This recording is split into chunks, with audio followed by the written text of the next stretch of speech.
Du haut de ses 10 ans, Louise maîtrise parfaitement le rôle de cette marquise quelque peu affolée. Tout comme ses camarades du collège Rognoni de Paris, elle a découvert les paroles et musiques de Paul Misraki pour préparer un spectacle sur son œuvre. Plusieurs mois de travail pour apprendre les textes, souvent très riches, le rythme parfois très rapide, mais le défi est relevé. Les enfants se sont appropriés les mélodies et chacun a d'ailleurs son titre favori. Les 3 mandarins. Qu'est-ce qu'on attend pour être heureux? Les bananes. Les élèves se sont produits 2 fois sur scène, au Théâtre de Jazet à Paris, dans ce spectacle intitulé « Qu'est-ce qu'on attend pour être môme ?» Il a fallu choisir parmi les nombreux morceaux existants, et même si le répertoire date un peu, il n'a rien perdu de ses vertus, joyeuses et entraînantes, qu'importe la génération. Et les gens, après le premier spectacle qu'on a fait, c'est vraiment la première chose qu'ils nous disaient. Vraiment, l'enthousiasme que les enfants avaient à délivrer ces chansons comme ça et que ça procurait, quoi. Paul Misraki, ou l'histoire d'un destin à part. Né à Constantinople en 1908, il aurait dû reprendre l'affaire familiale, une société d'assurance que gérait son père.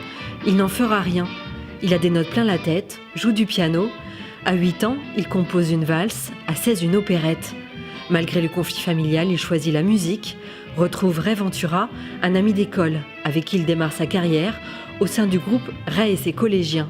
Les premiers concerts en 1931, les tournées, puis la fuite en Amérique du Sud pour échapper au nazisme. Paul Misraki revient après la guerre et fonde une famille, 3 enfants, dont Christophe, qui a pensé le spectacle. Les chansons aussi simples à chanter, qu'on a tous l'habitude de chanter, comme Tout va très bien, Madame la Marquise, et surtout Qu'est-ce qu'on attend pour être heureux ou Tiens, tiens, tiens, sont extrêmement techniques. Je ne savais pas ça.